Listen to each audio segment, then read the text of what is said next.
नमस्कार बंधुगण मु बीरेन महापात्र आपण मानक स्वागत जनाऊँगी मो यूट्यूब चैनल बीरेन सार को सांग माने ओडिशा रे प्रथम थर पई कौन यूट्यूब चैनल सीटीटी एस्पिरेंट मानक पई सीटीटी सीरीज आनी संपूर्ण भाव में ओडिया रे जदि आपण माने सीरीज रो पार्ट होबा पई चाहउछंती तबे निश्चिंत भाव में मो चैनल को व्यू करंतु एवं सब्सक्राइब करिया को भूलिबेनी। जदि वीडियो भल लगे तबे निश्चिंत भाव में लाइक करिवे एवं भिडियोटी को शेयर करेंगे। आज भिडियो रे आमे आलोचना करिबा सीटेट 2011 जून मासरे होइथिबा paper 1 child development and pedagogy 30 टी क्वेश्चन। एई भली भाबे आमे आगो को प्रति वर्ष एग्जाम होइथिबा क्वेश्चन गुडिक पेडागोजी सहित अन्यान्य विषय उपर मध्य आलोचना करिबा। भिडियोटी को निश्चिंत भाव में शेष पर्यंत देखिए। तेबे डेरी नक चलतु आरंभ करवा। आज वीडियो हूँ 2011 मसीह होइथिबा सीटीटी एग्जाम रो paper 1 child development and pedagogy. एबे देखिबा प्रथम प्रश्नटी को पढ़िबा। Development is a never ending process this idea is associated with. Development is a never-ending process. This idea is associated with principle of integration, principle of interaction, principle of interrelation और principle of continuity। ये development गोटे होउची never-ending process। एई प्रक्रियाटी केउ idea सहित संयुक्त अटे। Principle of integration, principle of interaction, principle of interrelation और principle of continuity. So the right answer to this question is option number D, that is principle of continuity. एबे बढ़िया द्वितीय प्रश्न को। 4 distinct stages of children's intellectual development is identified by Skinner, Piaget, Kohlberg, Erikson. गोटे शिशुर intellectual development रो जो stages 4टी stages कहा द्वारा चिन्हट करा जाइथिला? स्किनर, पियाजेट, कोलबर्ग ना एरिक्सन। तो right answer to the question number 2 is B, that is Piaget. Piaget गोटे शिशुर 4टी इंटेलेक्चुअल डेवलपमेंट रो स्टेज को। एबे बढ़िया तृतीय प्रश्न उपर को। Parents should play a dash role in the learning process of young children.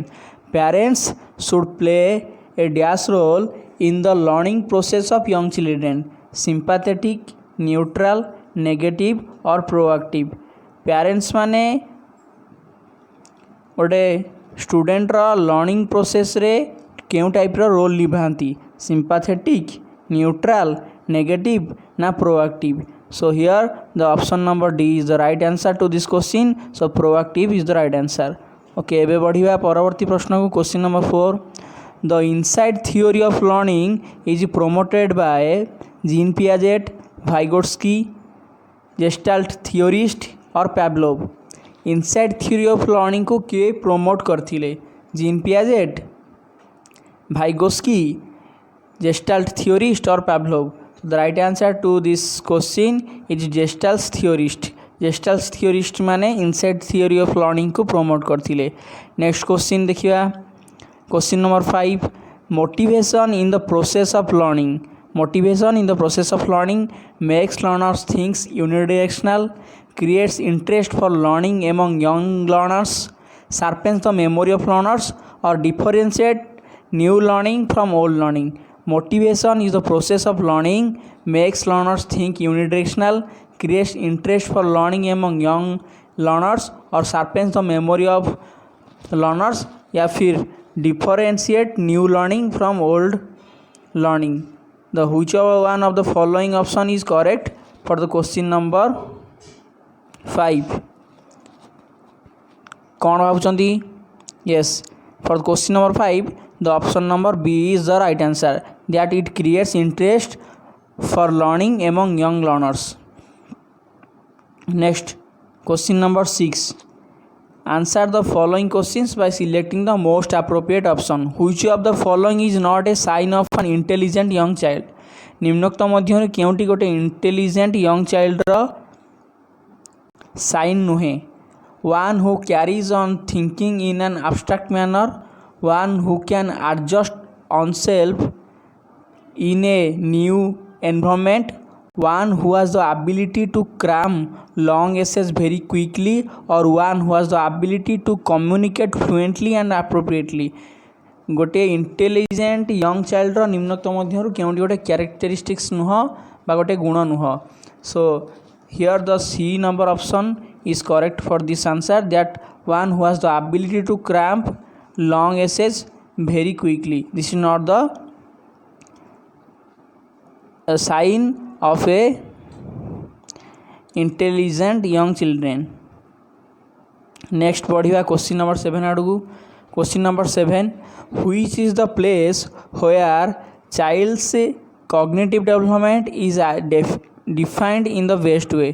निम्नोक्त मध्यरु केउं स्थानटी रे गोटे शिक्षार्थीर मानसिक डेभलपमेंट को ठीक भाव में डिफाइन करेंगे. ऑडिटोरियम, होम, प्लेग्राउंड और school and classroom environment. In which of the following place the child's cognitive development is defined in the best way. निम्नोक्त मध्यरु केउं स्थानटी रे गोटे चिल्ड्रेन कॉग्निटिव डेभलपमेंट को ठीक भाव में डिफाइन करिहबो. So here the right answer to this question is, that is school and classroom environment. School and classroom environment is the best place in which we can identify the cognitive development of a children. Okay, next go for the question number 8. Phase in which a child begin to know the objects and events logically. निम्नोक्त मध्यरु development रो केउ stage रे गोटे child विभिन्न object को आउ event को लॉजिकली थिंकिंग करवा स्टार्ट करे. Pre operational stage, concrete operational stage, sensory motor stage या फिर formal operational stage. The question number 8 is a very interesting question. So what do you think? What is the right answer to this question? The right answer to the question number 8 is option number B, that is concrete operational stage. गोटे student concrete operational stage जेतले पहुँचे at that time जेतले गोटे पिलार 11 वर्ष बा ताठू ऊर्ध्व हवा आरंभ करे सेतले से विभिन्न ऑब्जेक्ट्स आ इवेंट्स को लॉजिकली थिंकिंग करवा स्टार्ट करथाय. एबे बढ़िया परवर्ती प्रश्न को. Question number 9, which of the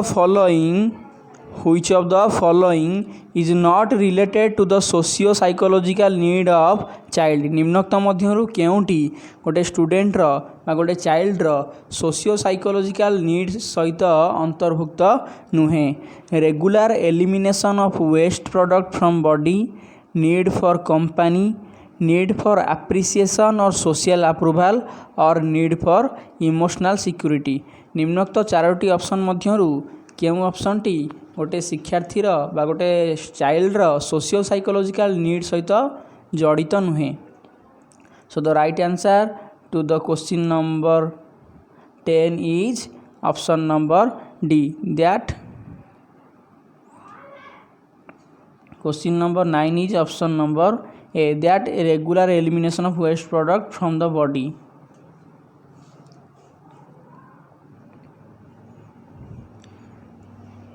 Okay, now question number 10. Which of the following will foster creativity among learners? निम्नोक्त मध्यरु केउं कार्यटी शिक्षार्थी मानक मध्यरे क्रिएटिविटी को बढ़ेवा पाई सहाय्य करिथाय. Emphasizing achievement goals from beginning of school life, coaching students for good marks in the exam, teaching the students the practical value of good education, or providing opportunities to question and to nurture the innate talent of every learner. निम्नोक्त मध्यरु केउं कार्यटी द्वारा जोटे शिक्षार्थी मध्यरे अंतर्निहित थिबा creativity बा सृजनशीलटी अभिवृद्धि होइथाय. निश्चित भाव में जदि आमे गोटे शिक्षार्थी को अपॉर्चुनिटी देबा बा सुवर्ण सुजोग देबा ताकू प्रश्न पचारिया पई आ तार अंतर्निहित गुणावली गुडी को उज्जीवित करने तेबे जाई ता मध्यरे थिबा सृजनशीलता वृद्धि पाइब. So here the option number D is the right answer. एठारे ऑप्शन नंबर डी टी होची ठीक उत्तर.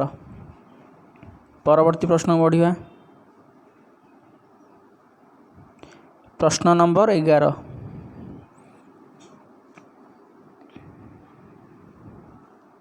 Mind mapping refers to. Mind mapping कहले कौन बुझा जाए? Drawing the picture of a mind, a graphical way to represent ideas and concept, a technique to enhance comprehension और plan of action for an adventure. निम्नोक्त मध्यरु बा निम्नोक्त चारोटी ऑप्शन मध्यरु केउ ऑप्शनटी माइंड मैपिंग को बुझाए? जे कौनसी drawing the picture of a mind or the graphical way to represent ideas and concept, a technique to enhance comprehension, a plan of action for an adventure. The right answer is the graphical way to represent ideas and concepts. Mind mapping कहले कौन सी ideas बा concept को गोटे graphical वे रे represent करिया को आमे साधारणतः बुझाई थांती। अच्छा सांगवाने बंधुगण मुझे रिक्वेस्ट करुच्ची जे जितेबाला आपण क्वेश्चन टाक देखुंट मुझे क्वेश्चन आंसर कहवा पूर्व आपड़ तार आंसर जहाँ भावुं तार आंसर टी कमेंट सेक्शन ने निश्चिंत भाव लिखतु। तापर आप चेक करूँ मो आंसर कहला जे आपण देइथिबा उत्तरटी ठीक होची ना नहीं। Okay, now let's for the next question. Question number 12। Previous year question discussion करिवार गोटे भल बा मेरिट या जे आमे जो एग्जाम जाती से एग्जाम अधिकांश question previous year question pattern अनुसार आसे आ कॉन्सेप्ट गुड़ा प्रीवियस ईयर क्वेश्चन कॉन्सेप्ट ऊपर बेस करता है। तेणु जदि आम प्रीवियस ईयर क्वेश्चन को भल भाव में प्रिपेयर करें तेबे आमर सक्सेस रेट आमर नीट ठारू बा आमे जेति भावुथुआ ताठू निश्चिंत अधिक बढ़ी जाए। ओके, एबे देखिया question number 12। A young child responds to new situation on the basis of response made by him or her in the similar situation as the past. This is related to the law of attitude of learning process, law of readiness of learning, law of analogy or law of effect of learning. गोटे शिक्षार्थी बा गोटे young child response करे गोटे नुआ situation ने on the basis of the response made by him in a similar situation आज in the past. ता पास्ट रे घटी थिबा गोटे सिमिलर सिचुएशन ने से जो रेस्पॉन्स देखई थाए ठीक सही भली रेस्पॉन्स गोटे नुआ सिचुएशन ने से देखई थाए। एही भली बा एही घटनाटी निम्नोक्त मध्यरु चारोटी लॉ भितर कौ लॉ सहित रिलेटेड अटे? Law of attitude of learning, law of readiness of learning, law of analogy of learning, law of effect of learning. So option number C रे जो आप देखुं एनालॉजी गोटे वर्ड जोटा कि दुईटा सिमिलारिटी जिनस को रिलेट करने बुझा जाए। तेणु सहज भाव में आम ये वर्ड टी देखिले ही जापी जे here the option number C is the right answer to the question. So law of analogy is the right answer.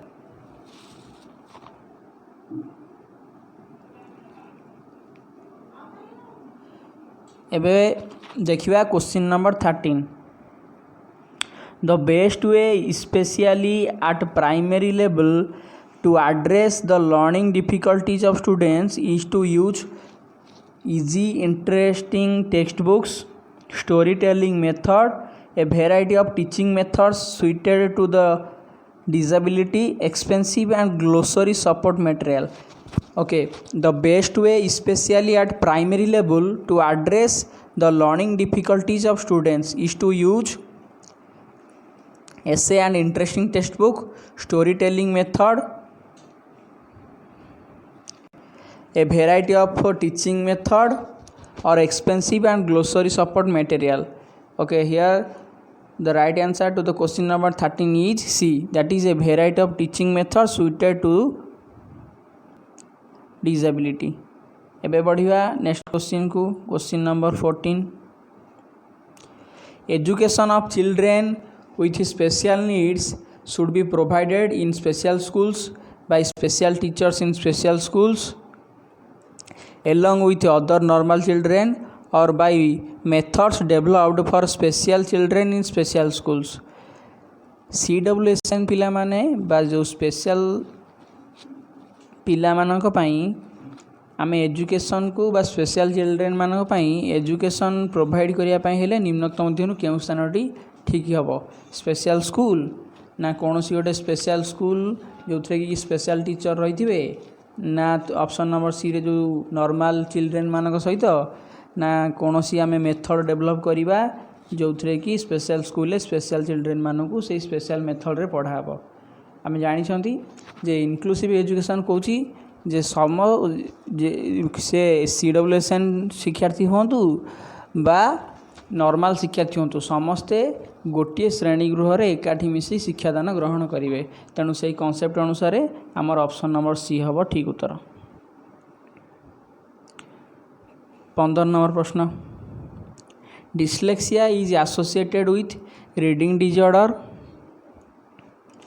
Behavioural disorder mental disorder mathematical disorder dyslexia एक प्रकार डिजॉर्डर जहाँकि क्या सहित जड़ित रीडिंग बिहेवियर मेंटल और mathematical अति सहज प्रश्नटीए जे dyslexia हूँ गोटे रीडिंग डिजॉर्डर तारे जमीन पर मूवी रे यही डिस्लेक्सिया विषय में आपण मैंने मूवीज रे देखि थिबे so dyslexia is a reading disorder next question देखिए question number 16 dash is not considered a sign of being gifted निम्नोक्त मध्यरु केउंटी गोटे गिफ्टेड चाइल्ड रो साइन नुह बा कैरेक्टरिस्टिक्स नुह nobility in expression curiosity creative idea fighting with others अच्छा बंधुगण सर्वदा गोटे गिफ्टेड चाइल्ड रो किसी स्पेशल कैरेक्टरिस्टिक्स थाए जमीती कि कौन सी एक्सप्रेशन को नोबेल वे एक्सप्रेस करिया क्यूरियोसिटी सब जिन प्रति देखा आइडियाज क्रिएटिव आइडियाज आसवा सब बड़े किंतु fighting with others is not a sign of a creative बा gifted child so here the option number D is the right answer now question number 17 a student of 5th grade with visual deficiency should be गोटे पंचम श्रेणी visual deficiency थिबा पिला निम्नोक्त मध्यरु ता सहित केउं कार्य चार्टा option भितर तापाई कोटा ठीक हम treated normally in the classroom and provided support through audio CD given special treatment in classroom execute to do a lower level of work helped with his or her routine work by parents and friends गोटे पंचम श्रेणी visual deficiency थिबा पिला को आमे normally classroom रे treat करवा दरकार एलोंग विथ प्रोवाइडिंग हिम और हर ऑडियो CD ना given special treatment in the classroom ना क्लासरूम रे तो कौन स्पेशल ट्रीटमेंट दबा ट्रीटमेंट कहले एटा तो स्पेशल अधिक तांको पर ध्यान देवा बा तांको आवश्यक बेले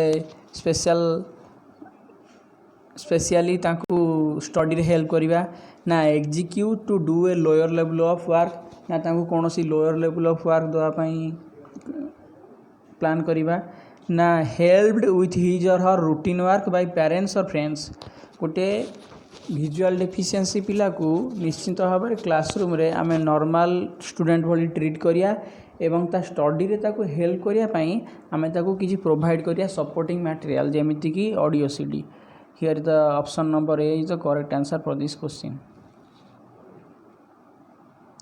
question number 18 which of the following statement can not be considered as the feature of the process of learning निम्नोक्त चारोटी ऑप्शन मध्यरु शिक्षण प्रक्रियार कोटा कैरेक्टरिस्टिक्स नुह बा फीचर नुह learning is goal oriented unlearning is also learning process educational institute are the only place where learning takes place और learning is an comprehensive process learning हूँ गोल ओरिएंटेड बा लक्ष्याभिमुखी अशिक्षणटा ही गोटे शिक्षण एजुकेशनल इंस्टीट्यूट होती केवल से स्थान जोटी कि आम लर्निंग करी ना लर्निंग गोटे हूँ कम्प्रेहेंसिव प्रोसेस निम्न अति सुंदर अति सहजरे आम जापर the educational institutes are not only the place where education can be takes place so the option number C is the right answer to this question Next question number 19. Learning can be enriched if teachers use different types of lectures and explanation.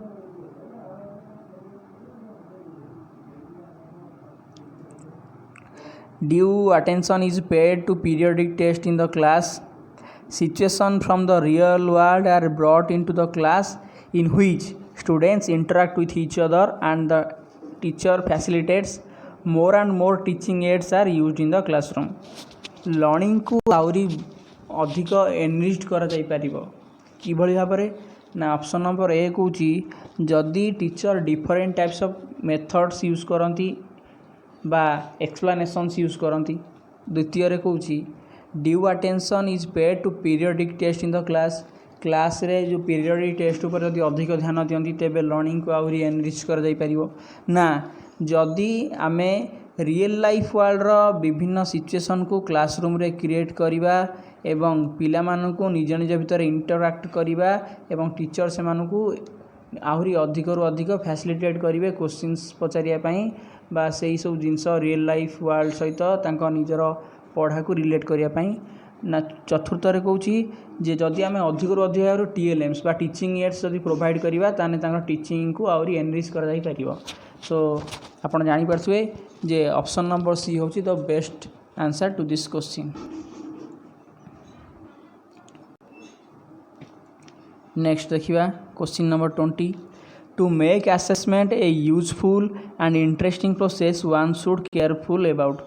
Assessment process बा मूल्य निर्धारण process बा मूल्यांकन को अधिक useful और interesting करिया पई हेले निम्नोक्त चारोटी ऑप्शन मध्यरु केउठी प्रति आम अधिक केयरफुल हेबा आवश्यक. ए चलते देखिए ऑप्शन गुड़े कौन देछि using a variety of ways to collect information about the students learning across the scholastic and co scholastic boundary. शिक्षार्थी मानकर उभय स्कोलास्टिक और को स्कोलास्टिक बा आपण जोटा कहते बौद्धिक एवं अणबौद्धिक दिग उपरे से किभଳି भाव परफॉर्मेंस करछंती से सब परफॉर्मेंस को बा ताकू से तथ्य को कलेक्ट करिया पई विभिन्न वे को आमे विभिन्न वेज आमे आपणाइबा बा using technical language to give feedback जे शिक्षार्थी मानक विभिन्न फीडबैक देवा पई सेमान कार्य पई विभिन्न टेक्निकल वर्ड यूज करिया जेमति कि गुड बैड एक्सीलेंट एक्सेट्रा. बा तृतीय रे कहूची making comparisons between different students जे विभिन्न स्टूडेंट्स मानक भितर कंपैरिजन करिबा क्या भल कहवा क्या खराब कहवा बा क्या बिलो एवरेज क्या एक्सीलेंट यही भाव से भितर अंतरपातर सृष्टि करवा. बा चतुर्थ रे आसुची लेबलिंग स्टूडेंट्स आज इंटेलिजेंट और एवरेज लर्नर्स बा स्टूडेंट मानक जो कथा सी ऑप्शन भाया से आम क्या इंटेलिजेंट क्या एवरेज लर्नर ये भाव डिवाइड करदे. निम्नोक्त मध्य क्यों विषय आमको केयरफुल होगा पड़ो जहाद्वारा कि आम लर्निंग आमर आसेसमेंटा अधिक यूजफुल और इंटरेस्टिंग हो पार. So the option number A is the right answer to this question. जदि गोटे शिक्षार्थी उभय स्कोलास्टिक एवं पोस्ट स्कोलास्टिक दिग को आम अधिक ध्यान देवा एवं विभिन्न मेथड्स बा वे को आम आपणाइबा सेमानकर से दुईटा दिगरे किभଳି भाବରେ तांकर डेभलपमेंट होची से विषय जानिया पई निश्चित भाବରେ असेसमेंटा हमर अधिक यूजफुल और इंटरेस्टिंग हो पारिबो. कारण assessment is not only in the process in which we only focus on the scholastic area. Assessment can be more comprehensive and more useful if we look at the both scholastic and co-scholastic areas of the student. एबे परवर्ती प्रश्न को पढ़िया 21 number प्रश्न देखिबा. A teacher because of his और her democratic nature allow students to sit all over the class. Some sit together and discuss or do group reading. Some sit quietly and read themselves. A parent do not like it. Which of the following may be the best way to handle the situation?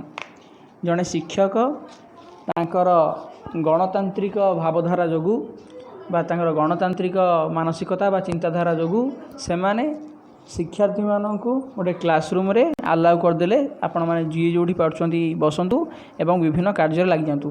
तेणु किसी student कौन कले classroom रे एकाठी बस किसी discussion कले बा group reading कले, आउ किसी शिक्षार्थी चुपचाप बसिकी निजे निजे किसी पढ़ा को आरंभ कले, किंतु कौन जड़े पेरेंट्स को यही सिचुएसन टी उपयुक्त लगिला ना।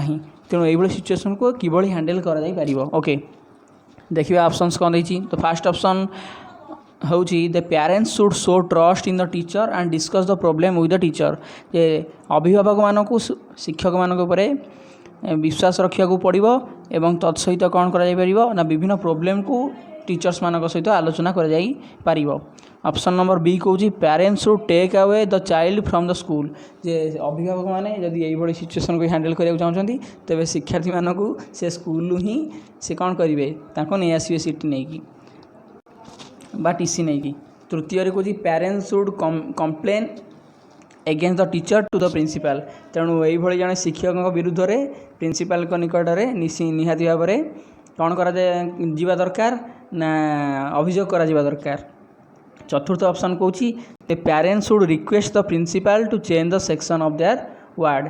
जे पेरेंट्स शुड रिक्वेस्ट यही सब भाई सिचुएसन हैंडल करने पेरेंट्स कौन कर दरकार ना प्रिंसिपल को रिक्वेस्ट कर दरकार जे पिला सेक्शन चेंज कर जाए। तेणु आपड़ कौन भावुं so the right answer to this question is निश्चित भाव में ठीक उत्तर देते जे parents should show trust in the teacher and discuss the problem with the teacher. वर्तमान टाइम रे सबुठारु बड़ आ सबुठारु मुख्य जोटा लैकुना रही आम एजुकेशन सिस्टम रे पेरेंट्स मानकर बहुत ट्रस्ट कमीगला आम टीचर्स मान प्रति। दैट्स वाई बहुत गुड़ा ये सिचुएसन देखा मिलूँ। Okay next question number 22 Which of the following should be considered the most important quality of a teacher at primary level। गोटे प्राथमिक स्तर में जड़े शिक्षकर निम्नोक्त चारोटी ऑप्शन मध्य केउटी सबुठारु अधिक इम्पोर्टाट क्वालिटी बोली धरा जाए बा निया उचित। ऑप्शन देखिबा competence in methods of teaching and knowledge of subject. जड़े शिक्षकर तांकर टीचिंग मेथड्स उपरे एवं तांकर सब्जेक्ट मेथड उपरे उपयुक्त बा भल ज्ञान रहिबा दरकार। द्वितीय ऑप्शन कौची competence to teach in highly standardise language. जे द्वितीय कौची जे शिक्षक जो टीचिंग दौरान क्लासरूम रे सेटा बहुत गोटे स्टैंडर्डाइज लैंग्वेज रे से देवा उचित। तृतीय कौची इगरनेस टू टीच शिक्षा देवाई आहरी तांका भितर आग्रह रहिबा दरकार ना पेशेंस एंड प्रिजर्वेंस ना धैर्य आउ सहनशील शक्ति रहिबा दरकार। तेणु निश्चित भाव में जड़े प्राइमरी स्कूल टीचर अधिकांश से माने छोट छोट पिला सहित डील करती। तेणु से धैर्य शक्ति आउटी ही सबुठारु अधिक रहिबा आवश्यक। तेणु आमे कहीपर जे जड़े प्राइमरी लेवल टीचर मानक पई मोस्ट इम्पोर्टाट क्वालिटी होची पेशेंस एंड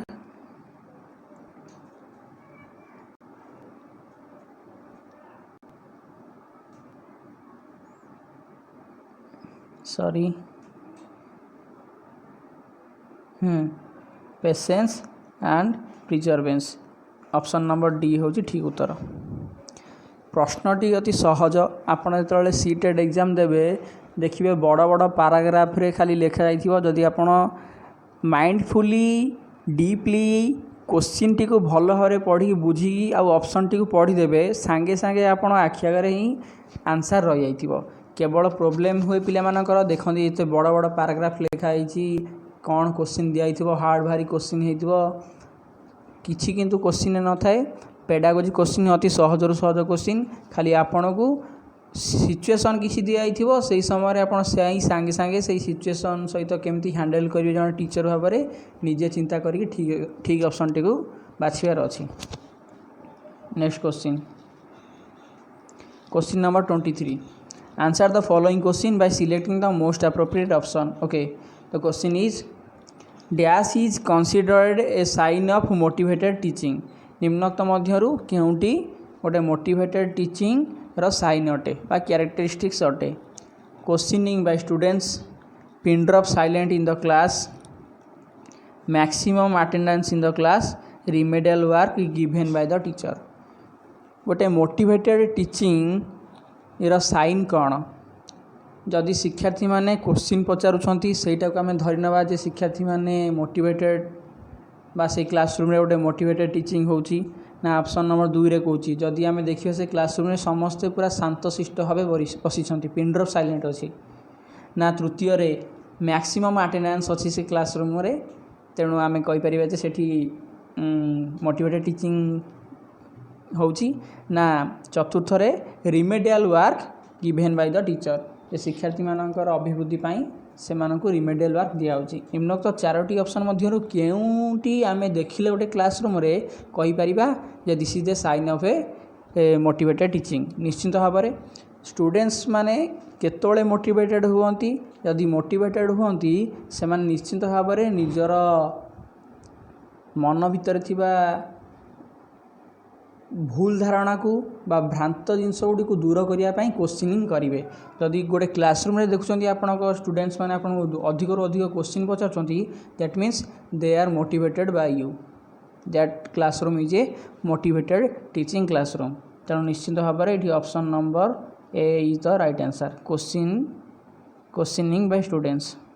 एबे देखिया प्रश्न नंबर 24 at lower classes play way method of teaching is based on lower classes रे बा प्राइमरी लेवल ले प्ले वे मेथड रो टीचिंग निश्चित भाव में आम दी था तेणु से मेथड ऑफ टीचिंग टा निम्नोक्त चारोटी मध्यरु केउ कॉन्सेप्ट ऊपर बेस करिछि ऑप्शन गुडा देखिबा psychological principles of growth and development sociological principles of teaching theory of physical education program principles of methods of teaching प्रथमे कहूँ गोटे साइकोलॉजिकल प्रिंसिपल उपरे ग्रोथ आउ डेवलपमेंट रो साइकोलॉजिकल प्रिंसिपल उपरे बेस करछि प्लेवे मेथड ना सोशियोलॉजिकल प्रिंसिपल उपरे ना फिजिकल एजुकेशन थियोरी उपरे ना मेथड्स ऑफ टीचिंग उपरे चारटी ऑप्शन मध्यरु केउ ऑप्शन ना कांसेप्ट उपरे प्लेवे मेथड आमे यूज करूछंती प्राइमरी क्लासेस रे निश्चित भाव में प्राइमरी क्लासेस रे मुख्यतः पिला मानकर छोट छोट पिला मानकर सेमानकर ग्रोथ और डेवलपमेंट को ध्यान रे रखी आमे प्लेवे मेथड यूज करती दैट्स व्हाई तेणु the option number A is the option number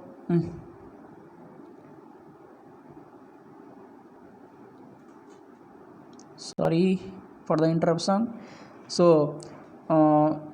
here the option number A is the right answer for this question okay now बढ़िया आग को 25 नंबर प्रश्न को देखिए कौन देछि the term curriculum in the field of education refers to curriculum शब्दटी निश्चित भाव में जड़े टीचर कार्य समय शुणुवे बा जो माने टीचर होगापी चाहते से निश्चित भाव में करिकुलम शब्दटी शुणी so the question is what is curriculum that means in the field of education what does curriculum means curriculum कहले गोटे एजुकेशन रे आमे कौन बुझुचंती एजुकेशन भाषा रे करिकुलम रो अर्थ कौन ऑप्शन गुडा देखिबा इवैल्यूएशन प्रोसेस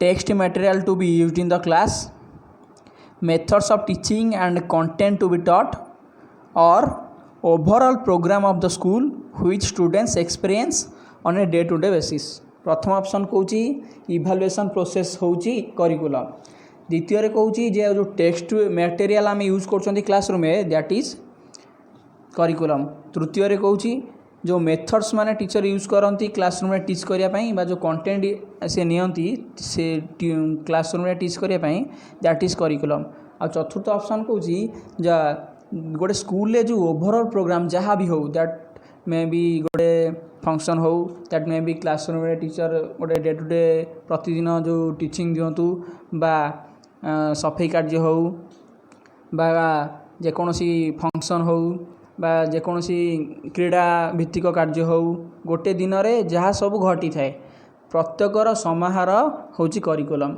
निश्चित भाव में ऑप्शन नंबर डी होची परफेक्ट आंसर जे गोटे स्कूल ले ओवरऑल प्रोग्राम जहाँ हुए गोटे स्टूडेंट्स गोटे ओवरऑल जहाँ गोटे दिन रे एक्सपीरियंस करे गोटे school that is what is called curriculum here the option number D is the right answer to this question okay now go for the next question that is question number 26 according to Piaget at which of the following stage does a child begin to talk logically about abstract propositions निम्नोक्त मध्यरु केउं स्तर रे गोटे शिक्षार्थी बा पियाजेंक दिया जाइथिबा चारोटी स्तर मध्यरु केउं पर्याय रे शिक्षार्थीटी लॉजिकली थिंकिंग करिया आरंभ करे विभिन्न आब्स्ट्रैक्ट जिनिस विषय बा अमूर्त धारणा बा अमूर्त चिंतन स्टार्ट करे sensory motor stage pre operational stage concrete operational stage ना फॉर्मल ऑपरेशनल स्टेज ओडिया रे जो आपणक अछि विमूर्त संकार्यधर्मी पर्याय संवेदिकारक पर्याय ये जो चारोटी अच्छी से चारोटी मध्यरु निम्नोक्त मध्यरु केउं स्तरटी रे शिक्षार्थीटी आरंभ करे आब्स्ट्रैक्ट थिंकिंग अमूर्त चिंतन आरंभ करे निश्चित भाव में आम जानी जे जड़े शिक्षार्थी अति कम रे 11 वर्ष बयस हेले ही सी आब्स्ट्रैक्ट थिंकिंग स्टार्ट करि पारे the option number D that is the formal operational stage is the right answer to this question जोटा कि 11 वर्ष बा ताठू ऊर्ध्व शिक्षार्थी ही केवल से माने आब्स्ट्रैक्ट थिंकिंग करि पारंती। एबे बढ़िया परवर्ती प्रश्न को प्रश्न number 27 a teacher should make an attempt to understand the potentialities of his और her students which of the following field is related to this subject बा ऑब्जेक्टिव।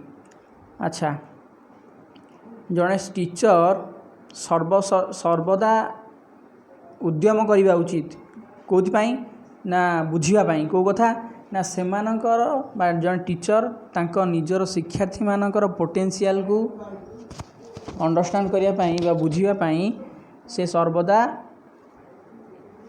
चेष्टा करवा उचित बा प्रचेषित रहा उचित। यही जो कॉन्सेप्टटा दिगला बा जो कथाटा कहगला निम्नोक्त चारोटी ऑप्शन मध्यरु केउं जिनसटी को यही सबू जो कॉन्सेप्टटा आम जानीपारती जे media psychology educational psychology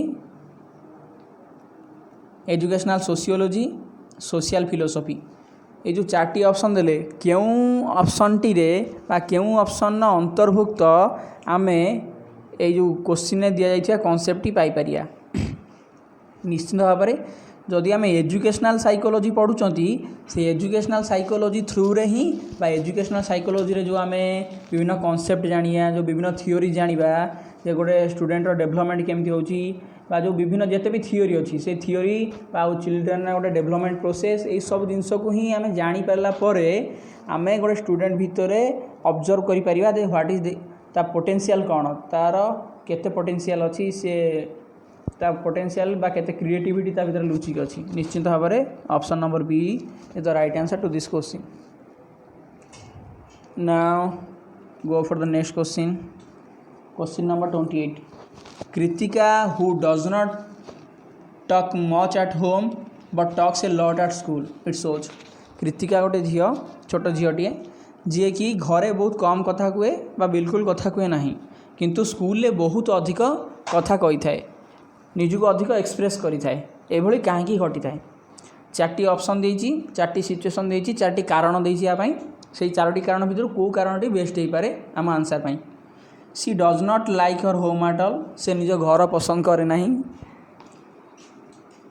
her thoughts not get acknowledged at school her thoughts not get acknowledged at school तेणु से तार ज्ञान को ठीक भाव में व्यवहार व उपयुक्त व्यवहार करें स्कूल को the school provides opportunity to children to talk a lot से स्कूल से पिला मानकु बा कृतिका जो स्कूल ले पढ़ुची से स्कूल पिला मानकु अधिक रु अधिक कथा कहवाई बा से मानकु एक्सप्रेस करने विभिन्न अपॉर्चुनिटीज क्रिएट करछि दैट्स व्हाई से माने अधिक कथा कहउचंती ना teachers demand that children should talk a lot at school ना टीचर माने डिमांड करछंती बा टीचर मान का डिमांड रही जे शिक्षार्थी जेतବେଳେ स्कूल को अच्छी से निश्चित भाव में अधिक कथा कहवा उचित सबुठारु सुइटेबल आंसर आप जानीपारे निश्चित भाव में जदि स्कूल प्रोवाइड करछि अपॉर्चुनिटीज पिला मानकु निजको अधिक रु अधिक एक्सप्रेस करने से निश्चित भाव में शिक्षार्थी माने घर अपेक्षा school निजको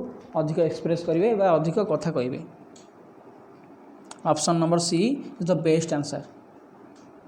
next question number 29 beautiful question children actively construct their understanding of the world is a statement attributed to आ गोटे कथा मुझे कही रखुची जे एभली किछि प्रश्न अच्छी जोटा कि आमर मेमोराइजेशन उपर अधिक डिपेंड करे जे क्यों एजुकेशनल बा साइकोलोजिस्ट कौन कही से जिनस टी ध्यान रखापी पड़ो जमीक क्वेश्चन टी आसी चिल्ड्रेन माने एक्टिवली सेमानकर नॉलेज को कंस्ट्रक्ट करती बा सेमानकर अंडरस्टैंडिंग को कंस्ट्रक्ट करती वाइल्डटा किभली भाव से निजर कंस्ट्रक्ट करती निज आइडियाटा children actively construct their understanding of the world यही कथा किए कही कोलबर्ग स्किनर पियाजेट ना Pavlov the right answer to the question number 29 is the option C Piaget ही कथाटी कही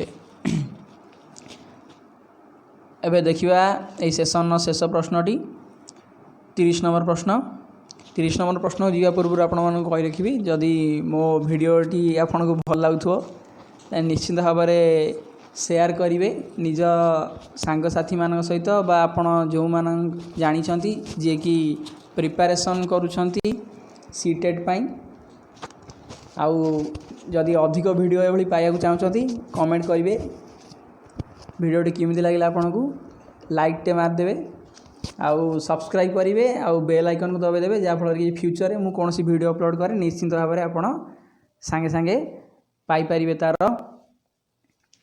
नोटिफिकेशन आउ मोर टेलीग्राम चैनल भी अच्छी मु आपन को लिंक देदेवी से टेलीग्राम चैनल ले आपन जॉइन करेंगे इंस्टांट अपडेट पाई को वीडियो अपलोड है मो चैनल ले तापर फेसबुक रे भी मते आपन मते फॉलो करेंगे और बीरेन महापात्र फेसबुक आईडी एबे शेष क्वेश्चन आड़ू बढ़िया question number 30 in which of the following stages do children became active member of their peer group निम्नोक्त मध्यरु केउं विकास स्तर रे शिक्षार्थी माने सेमानक सांगसाथी मानक सहित मिलामिशा अधिक करिथांती इयरली चाइल्डहुड एडोलेसेंस ना एडल्टहुड निश्चित भाव में शिक्षार्थी माने निज कैशोर अवस्था ही सांगसाथी मान सहित अधिक मिलामिशा मजी जाती तेणु adolescence is the right answer to the option number 30 निश्चित भाव में आशा करे आपण चैनल को सब्सक्राइब करके बेल आइकन को दबाई देवे लाइक करिए वीडियो को शेयर करेंगे बीरेन सार चैनल को आहुरी अधिक सपोर्ट दरकार आपण मानकर बहुत बहुत धन्यवाद बंधुगण पुणी थे भेट हम आपण सहित आसंता भिडियो रोची।